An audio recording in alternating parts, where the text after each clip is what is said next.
Ladies and gentlemen, welcome to a new video. My name is Roy and today I'll be listening to part 3 of the Spanish selection. Yes, if you haven't checked out the other episodes, check them out first, because in the first 2 parts I already discussed 10 of the songs, and in this video I need to pull up the website that I have there. There we go. I have 6 more songs left to react to, and they will be in this following order. First we'll have Amor de Verano, then we have Te Echo De, then Caliente, then Zorra, then Dos Extraños, and lastly Brillos Platinos. Yes, that should be really exciting. I didn't necessarily like the first part too much. The second part was a lot better, and I've definitely grown to like a song very much. It was recorded back in the previous year, and now it's the new year, so also happy new year for me. Yes, let's make it an epic Eurovision season, and hopefully you guys will join me on that journey. So subscribe, and we'll make it very fun, very nice, very analytic, hopefully. That being said, I want to check out these songs. I want to know who should be my pick or the pick for Spain. So let's jump straight into the music. The first song that I'll be listening to is by the artist Marlena. The song is called Amor de Verano. Let's click play. Okay. Quite a vocal effect put on her.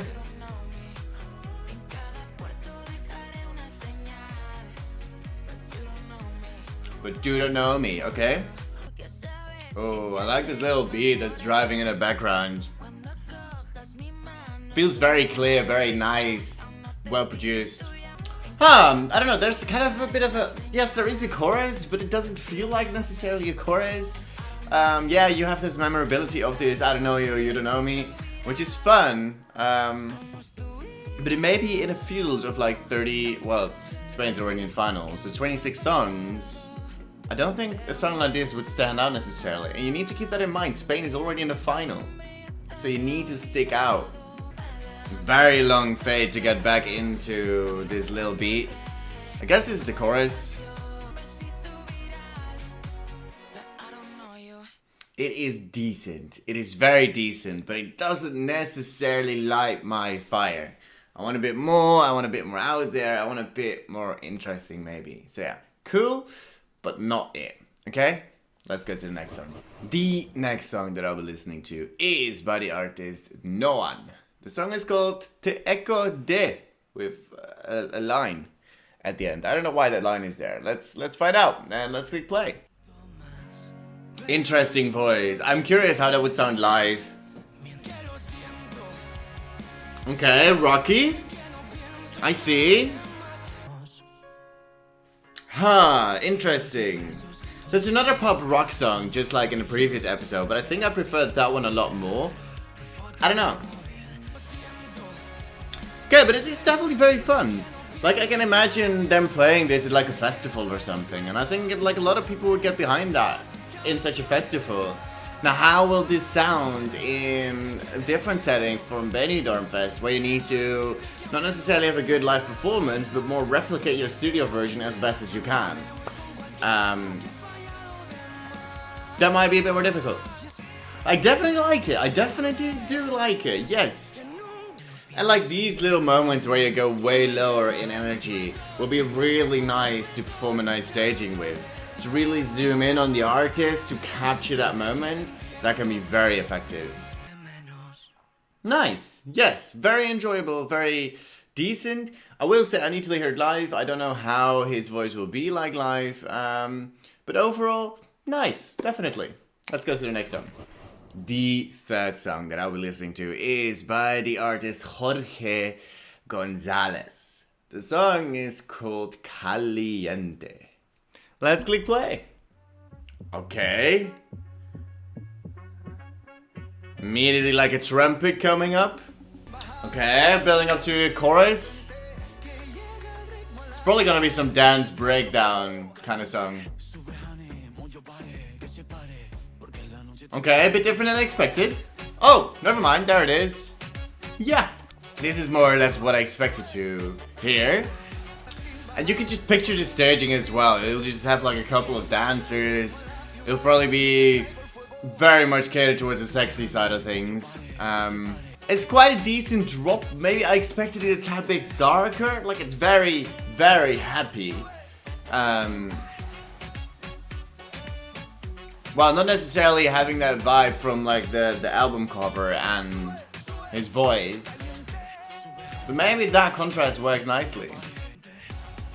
Caliente. I don't know, I just don't fully picture this in front of me at Eurovision, maybe. Is that the thing? Like last year you had that flamenco kind... No, not flamenco. What was that song that got second? Sorry, my autoplay went on. You had that song that got second or third place from the other guy. That felt a bit more like it was complete to go to Eurovision. This maybe feels a tad bit empty, like it's decent. It will very much rely on live performance, just like with Chanel, for example, with Slow Mo. Because Slow Mo is a studio version. It's not necessarily the best song either. I would maybe even say this is the better song studio-wise. But yeah, it will all depend on this live performance. And it'll be really cool to see. Like, it'll be a visual feast, I think. Yeah, let's go to the next song. The next song on my list is by the artist Nebulossa. The song is called Zorra. Yes, let's click play. Okay. Disco beat. Very funky. Hoping for a very big chorus or something. Oh, we go back to the verse.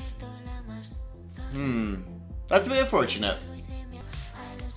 I will say she's singing a little bit too much on the surface level for me. Like, there isn't much differentiation to really cling on to, so you really need to get it from the beat. And then for me, it's just a bit too standard of a more disco-y kind of beat. You know, there's the synths, it goes nicely, but there could be more.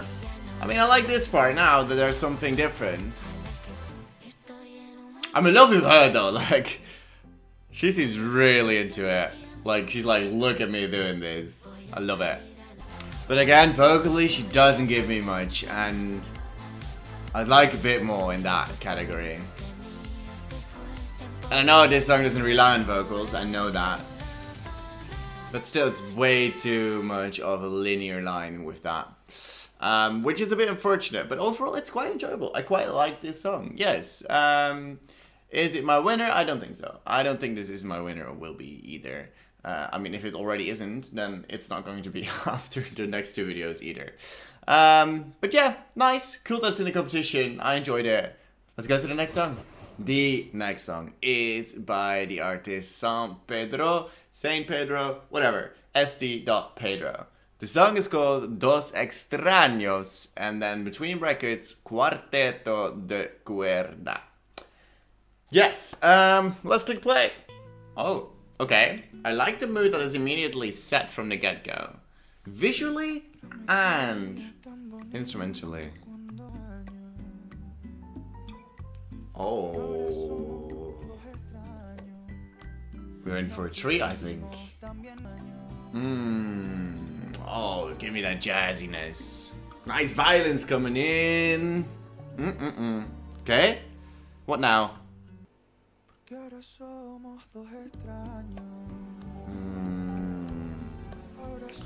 It feels like a very warm hug. And I love it. With the nice cafe jazz as instrumentals. I dig it. It's very different than the rest of the competition too.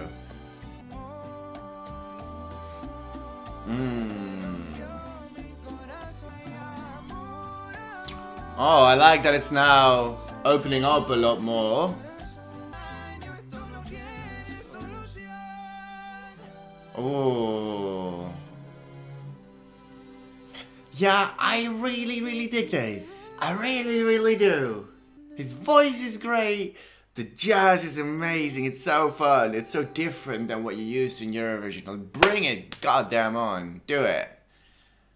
Mwah. Bellissimo. Is that? No, that's Italian, isn't it? It's whatever. You get what I mean. It's really good. I really enjoyed it. And yeah. So different than the rest of the selection too. So it really stands out here. Will it stand out in Eurovision? Well, if you really can create a moment of intimacy, Yes, it can be. And that's the thing. You really need to make sure that you have a full vision, like visual and with your ears. Yes. And I cannot wait to see that on the Benidorm Fest stage. One more song left. Let's check it out. The final song of not only this episode, but the entirety of Benidorm Fest 2024 is by the artist Almácor. The song is called Brillos Platino. Let's click play. Okay.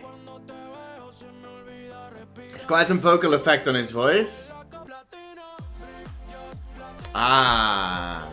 Is it weird to say that I could see this in like Sanremo or something like that?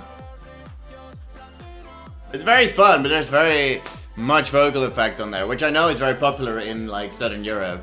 But for Eurovision you cannot use, so it's gonna be difficult for you then. Ooh, okay.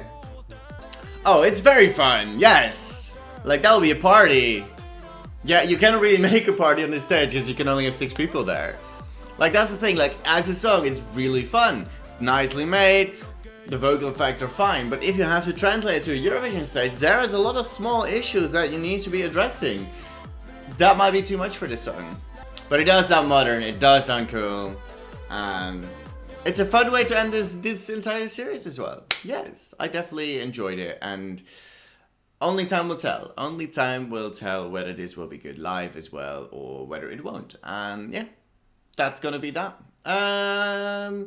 That's all my thoughts on that song. Let's wrap up my final thoughts, give you my picks for Benidorm Fest 2024, and let's wrap up this video. And there you have it. I listened to all of the songs for Benidorm Fest 2024. Overall, I would say solid, but not necessarily like super duper duper hyped like I was last year. Because you had like Trakion, you had what else? Tuki was fun. Although my initial reaction to Tuki was not very good, but later I really started to love it. You had Megara. You had a lot of fun things. Like, I mean, Blanca Paloma as well. I really like that as well. In this one, I don't have really that many that I'm like, whoa! But I have a lot of them like, oh, solid, decent, very good. That kind of reflects in my top 3, perhaps. Hello everyone, it's me from the future. I realized that in my video, I did not put in the proper top 3 that I thought of. I had selected a different song than I meant to mention, so this is me from the future. My 3rd place for the Spanish selection goes to Yoli Sa with No Se Me Olvida. I think that song is very, very nice. It's very different. It's a bit experimental, but her vocals were pretty nice. And I think you can do a lot with the stage, and I cannot wait to see it live, because I think that's when you can properly see the vision and you can see how it would be sold. And I'm very excited for that. My 2nd place will go to the song from this video, San Pedro. Yes, his song is called Dos Extraños. It's very soothing, very calming, and maybe that's not what you would think would do well at Eurovision, but when you perform it in a very genuine way, that will come across. And so for me, San Pedro would be a very cool choice for Spain as well. It's very different, and we like different, especially in this channel, we love different. But my favorite, and I don't even think it's that much of a competition, I think this is not necessarily no-brainer, because I do think that a 2nd and 3rd place also would be cool picks for Spain, but this is by far the best choice in my opinion, and it's from Angie with Ce Quien Soy. It's a really, really nice bridge of pop and rock, and her vocals already sound very good on the studio version, and I don't think it's a super duper difficult song to sing either, which is really good for the live performance, because I'm not really worried. I think this will just be a really good spectacle, this will be a really good performance, and I think Angie can do really well in Benidorm Fest and hopefully then at Eurovision as well. So my pick for Spain would be Angie Fernandez with Ce Quien Soy. Yes, now let's jump to Future Past Me again. But hey, live performances can change everything, and we will only find out about those when they're happening. And like in 1 week, Benidorm Fest is over and then we have the representative. So yeah. Let's wait for those, and I'm very excited to see them all. So if you enjoyed this video and this series, let me know in the comments down below. Make sure to give this video a like and make sure to subscribe to the channel as well. Yeah, I hope to see you in future videos, even if it's not Spain. stay around, and I'll have many more countries to go and many more selections to analyze. And yeah, I am excited for those as well. But for me, today, goodbye.